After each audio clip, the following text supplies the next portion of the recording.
Hi friends, welcome to my channel Tripura job study. আজকে আমরা TPSC পরিচালিত কম্বাইন্ড ওয়ান এর ইন্টারভিউ সম্পর্কে আলোচনা করব এই ভিডিওতে। তোমরা জানো গত 6ই ফেব্রুয়ারি কম্বাইন্ড ওয়ান ইন্টারভিউ শুরু হয়েছে এবং কী কোশ্চেন করা হয়েছে এবং আগামী দিনে কী কোশ্চেন করার সম্ভাবনা রয়েছে তা আমরা এই ভিডিওতে বিস্তারিতভাবে আলোচনা করব। ভিডিওটি তোমাদের জন্য অনেকটা হেল্পফুল হবে, তো তোমরা শুরু থেকে শেষ পর্যন্ত ভিডিওটি অবশ্যই দেখো। তো চলো ভিডিওটি শুরু করা যাক। ফ্রেন্ডস, তোমরা যখন তোমাদের ইন্ট্রোডাকশনটা দেবে তো ওখান থেকে তোমাদেরকে ক্রস কোশ্চেন করা শুরু করে দেবে এবং তোমাদের ইন্ট্রোডাকশনের পার্ট থেকে কী কী ধরনের ক্রস কোশ্চেন করতে পারে তারা, তা আমরা এই ভিডিওতে তুলে ধরেছি। তো তোমরা এটি অবশ্যই দেখো প্রথমে তোমরা যখন তোমাদের ইন্ট্রোডাকশনটা দেবে তো ডিস্ট্রিক্টটা অবশ্যই তোমরা বলো কে কোন ডিস্ট্রিক্ট থেকে বিলং করো। কেউ ধলাই, কেউ সাউথ, কেউ ওয়েস্ট, কেউ খোয়াই, কেউ ঊনকোটি এটসেট্রা। তো দেখো প্রথমে ডিস্ট্রিক্ট থেকে কী কোশ্চেন কাউন্টার কোশ্চেন তারা করতে পারে। দেখো প্রথমে হচ্ছে তোমার ডিস্ট্রিক্টে কী কী ট্যুরিস্ট প্লেস আছে, পর্যটন কেন্দ্র রয়েছে। তারপরে number of blocks, number of sub divisions, present SDM, DM of your district and sub division. তোমার তোমার যে জেলায়, তোমার ডিস্ট্রিক্টে ডিএম এর নাম। তো তোমার ডিস্ট্রিক্টের আন্ডারে কতগুলি ব্লক রয়েছে, কতগুলি সাব ডিভিশন রয়েছে, এগুলি তোমরা অবশ্যই জেনে যাবে। তারপর হচ্ছে এডুকেশনাল ব্যাকগ্রাউন্ড রিলেটেড। তোমাদের এডুকেশন ব্যাকগ্রাউন্ড সম্পর্কে কাউন্টার কোশ্চেন করতে পারে। যেমন যেমন ধরো কেউ গ্র্যাজুয়েশন কমপ্লিট করেছো কোনো একটা পার্টিকুলার সাবজেক্ট অনার্সে, উইথ অনার্স, তো তোমাদের সেই পার্টিকুলার সাবজেক্ট থেকে বেশি কোশ্চেন করা হবে। তো তোমরা ওই পার্টিকুলার সাবজেক্টটা সম্পর্কে একটু আইডিয়া নিয়ে তারপরে যাবে, ভালো করে স্টাডি করে। যেমন কারোর হিস্ট্রি, কারোর বেঙ্গলি, কারোর ইংলিশ, কারোর বায়োলজি, কারোর ম্যাথস এটসেট্রা এসব থাকতে পারে। তো তোমরা অবশ্যই এটা নিয়ে একটু স্টাডি করে ভালো থেকে একদম প্রিপেয়ার হয়ে যাবে এটা নিয়ে, এডুকেশনাল ব্যাকগ্রাউন্ডটা নিয়ে। তারপর দেখো তোমাদের হবিস রিলেটেড কোয়েশ্চেন। তোমাদের যখন হবিসটা বলবে, কারো যেমন অনেকে বলে ক্রিকেট, অনেকে ফুটবল, তো ওইটা থেকে কাউন্টার কোশ্চেন তারা করে। যেমন দেখো ক্রিকেট, যদি কেউ ক্রিকেট বলে তো ওখান থেকে কোশ্চেন করতে পারে। এবং কয়েকজনকে কোশ্চেন করেছিল যে কিছুদিন আগে যে ক্রিকেট ওয়ার্ল্ড কাপ হয়েছিল, তো কোন দল জিতেছিল, জয়ী হয়েছিল? তো আমরা সবাই জানি এটা অস্ট্রেলিয়া। তো কোন দুটি দল ফাইনালে উঠেছিল? ভারত এবং অস্ট্রেলিয়া। এই ধরনের কোয়েশ্চেন। এবং প্রথম এই যে ক্রিকেট ওয়ার্ল্ড কাপ কোন দল জিতেছিল? এবারে যে ওয়ার্ল্ড কাপটা হয়েছিল এটা কততম আসর ছিল? Etcetera question. তারপর দেখো যারা ফুটবল ফুটবল তাদের হবি বলেছে, তাদেরকে কাউন্টার কোশ্চেন করেছে। যেমন দেখো ফুটবলে ফিফার ফুল ফর্ম কী? তারপর first FIFA football world cup tournament কোন দল জিতেছিল? এবং 2022 সালে যে ফুটবল ওয়ার্ল্ড কাপটা হয়েছিল সেটা কোন দল জয়ী হয়েছিল, কাকে হারিয়ে জয়ী হয়েছিল? এটা সম্পর্কে কোশ্চেন করেছে এবং আগামী দিনেও কোশ্চেন করতে পারে। তো তোমরা অবশ্যই এগুলি একটু লক্ষ্য রাখবে।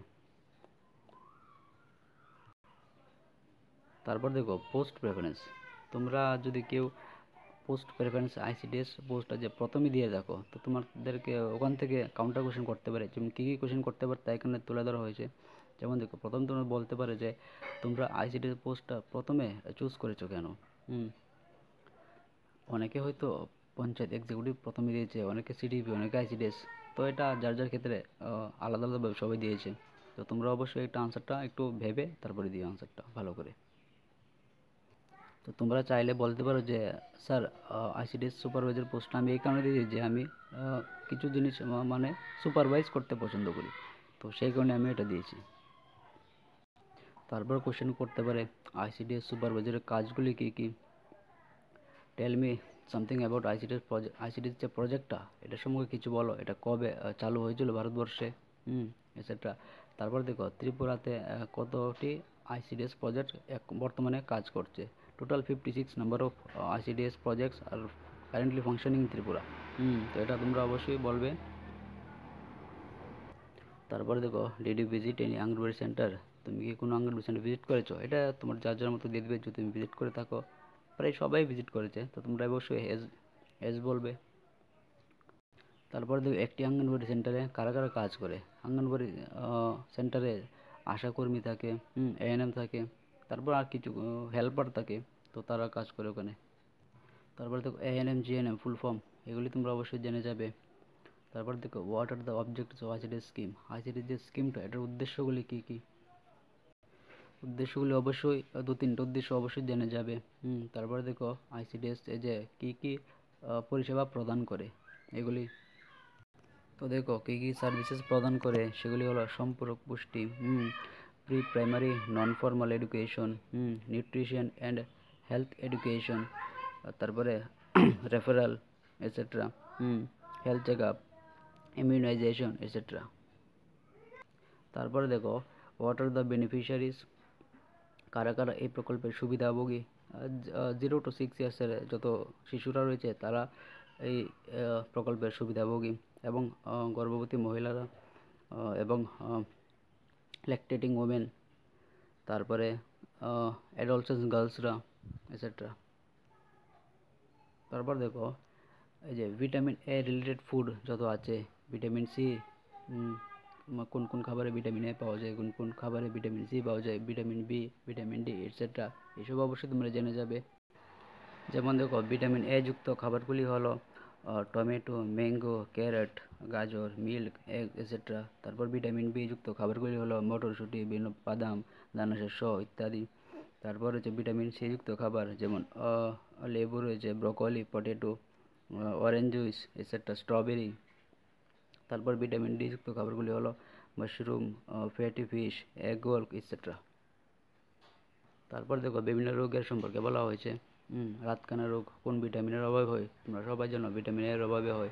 বেড়ে বেড়ে রোগ কিসের অভাবে হয়, রিকেট রোগ কিসের অভাবে হয়, বেড়ে বেড়ে রোগ হয় থায়ামিনের অভাবে, ভিটামিন বি1।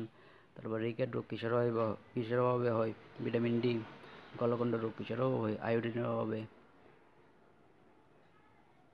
তারপরে দেখো what are the components of food, খাদ্যের উপাদানগুলি কী কী, আমরা সবাই জানি প্রোটিন, কার্বোহাইড্রেট অ্যান্ড ফ্যাট। তারপর দেখো what do you mean by nutrition, পুষ্টি বলতে কী বুঝো।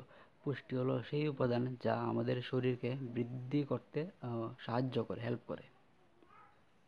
তারপরে দেখো what do you mean by growth and development of a child, একটি শিশুর বৃদ্ধি এবং বিকাশ বলতে তুমি কী বুঝো। দেখো বৃদ্ধিটা হলো এমন একটা জিনিস যেটা আমরা চোখে দেখি। বৃদ্ধি হলো শারীরিক বৃদ্ধির প্রক্রিয়া, এবং বিকাশটা হলো এটা মানসিক প্রক্রিয়া যেটা আমরা চোখে দেখি না। এবং এর ডিফারেন্সটাগুলি হলো এটাই যে বৃদ্ধিকে আমরা চোখে দেখতে পাই, এবং ডেভেলপমেন্ট বিকাশটাকে আমরা চোখে দেখতে পাই না, শুধুমাত্র বুঝতে পারি, অনুভব করতে পারি। তারপর দেখো what is the name of the app that government of India launched for anganwadi centres, anganwadi কেন্দ্রের জন্য গভর্নমেন্ট অফ ইন্ডিয়া একটা অ্যাপ লঞ্চ করেছিল, তার নাম কি, তার নাম হলো পোষণ অ্যাপ। তারপরে দেখো various schemes related to anganwadi centre, anganwadi centre কেন্দ্র করে যে স্কিমগুলি চালু করা হয় যেগুলি কী কী, অনেকগুলো স্কিম রয়েছে, যেমন প্রধানমন্ত্রী মাতৃবন্দনা যোজনা, ন্যাশনাল নিউট্রিশন মুভমেন্ট, কিশোরী মেয়েদের জন্য scheme, scheme for adolescent girls, child protection scheme, anganwadi services scheme, national crutch scheme এছাড়া।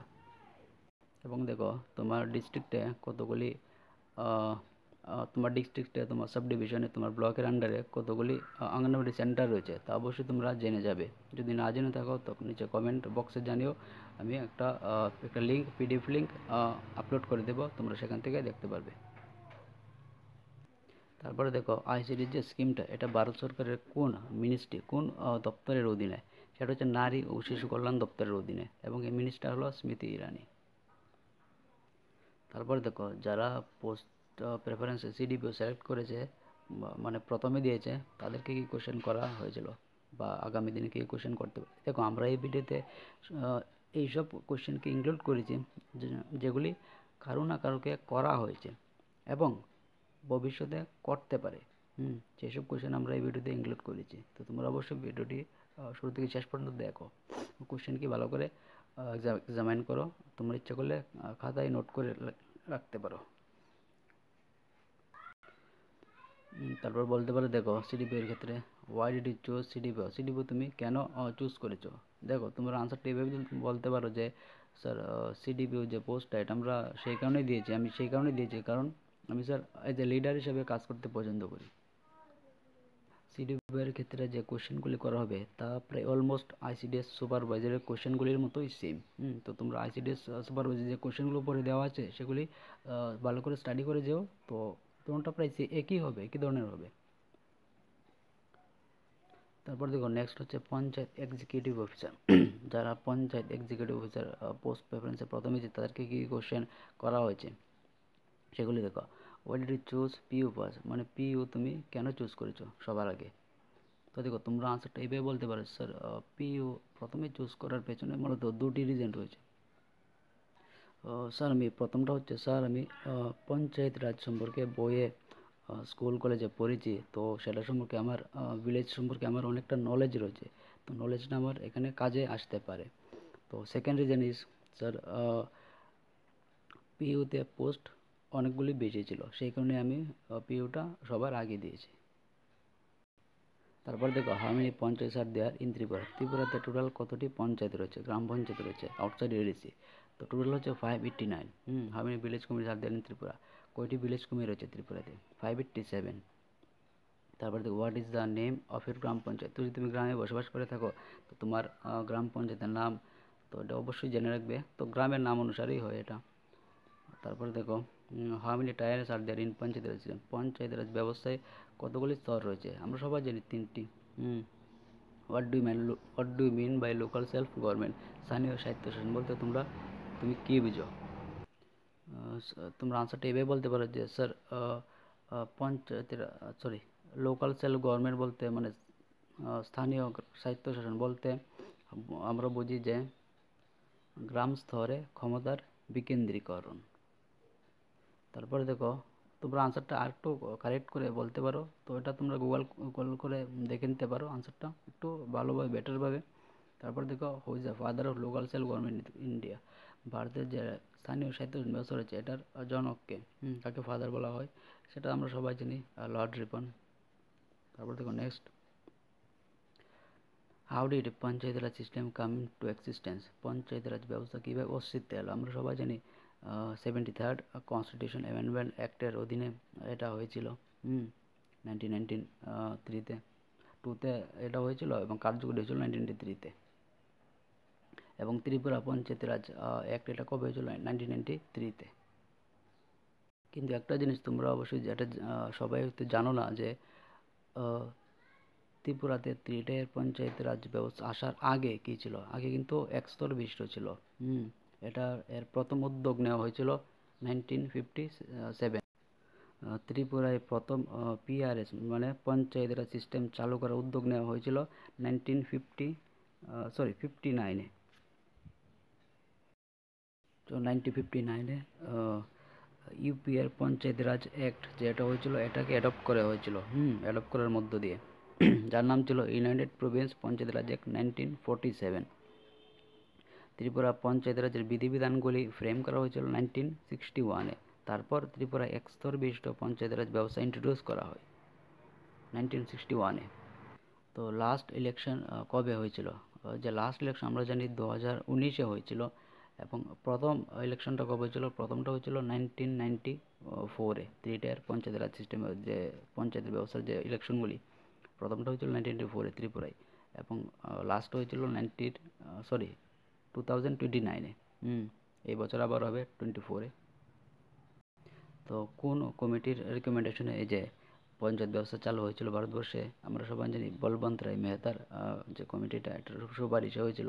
তাছাড়া আরও কয়েকটি কমিটি ছিল যারা পঞ্চায়েতের ব্যবস্থার ক্ষেত্রে তাদের সুপারিশ দিয়েছিল, যেমন সিংভি কমিটি, অশোক মেহতা কমিটি, বলবন্ত রায় মেহতা কমিটি, জি.ভি.কে রাও কমিটি রয়েছে। এগুলি তোমরা অবশ্যই নামটি মনে রাখবে, তো তোমাদের কাজে আসতে পারে। নেক্সট, তারপরে দেখো পঞ্চায়েতের সম্পর্কে যে আর্টিকেলগুলি রয়েছে এগুলি অবশ্যই কয়েকটা ইম্পর্টেন্টগুলি তোমরা জেনে রাখবে। যেমন ইলেকশনের ক্ষেত্রে ওমেনদেরকে যে রিজার্ভেশন দেওয়া হয় এটার ক্ষেত্রে কোন আর্টিকেলগুলি রয়েছে, কোন আর্টিকেলের অধীনে ওমেনদেরকে রিজার্ভেশন দেওয়া হয়, কোন আর্টিকেলের অধীনে পঞ্চায়েতের ইলেকশন হয়, এগুলি তোমরা অবশ্যই জেনে রাখবে। 2014 সালে মহিলাদের ক্ষেত্রে 50% আসন রিজার্ভেশন দেওয়া হয়।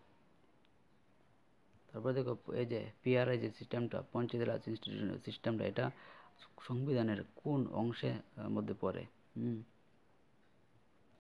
ভারতবর্ষের প্রথম পঞ্চায়েত কোন স্টেটে হয়েছিল? আমরা জানি রাজস্থানে, তারপর হয়েছিল অন্ধ্রপ্রদেশে। তারপর দেখো রুরাল ডেভেলপমেন্ট স্কিমসগুলি কী কী? সেন্ট্রালের এবং স্টেটের।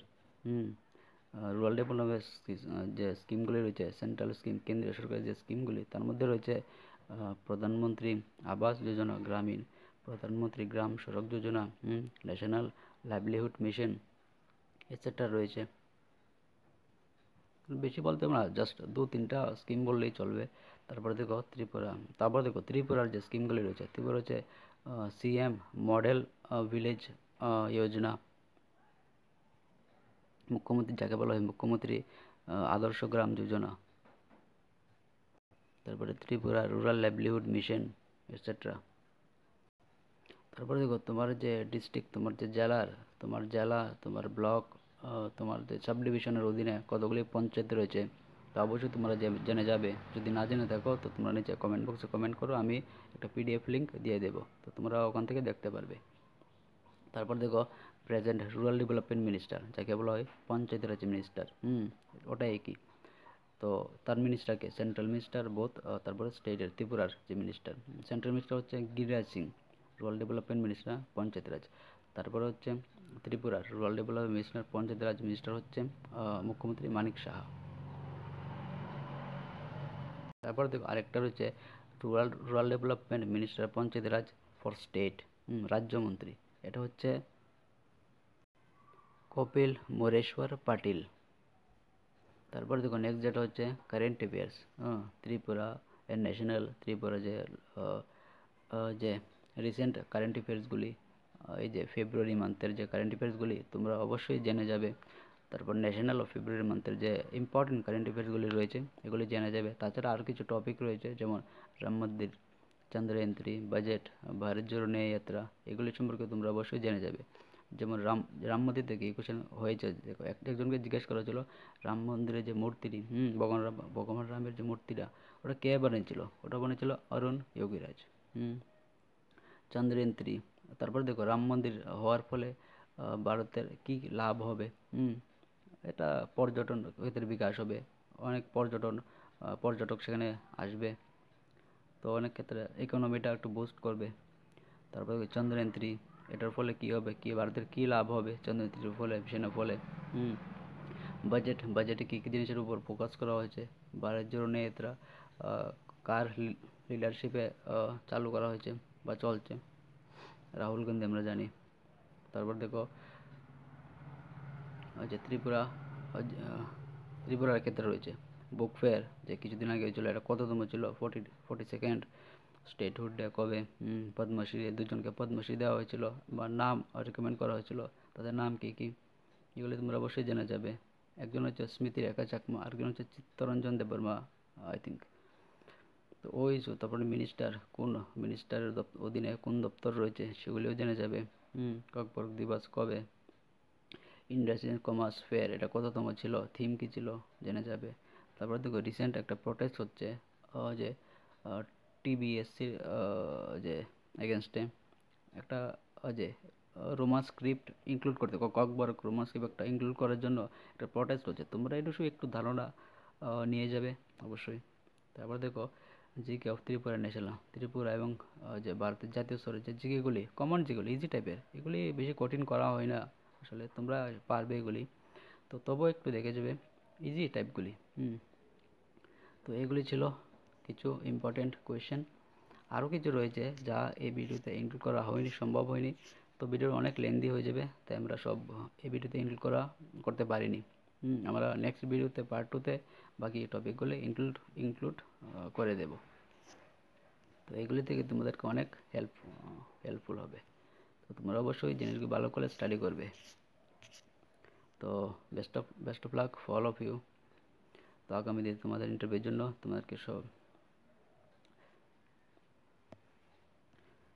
তোমাদেরকে বেস্ট অফ লাক, বাই।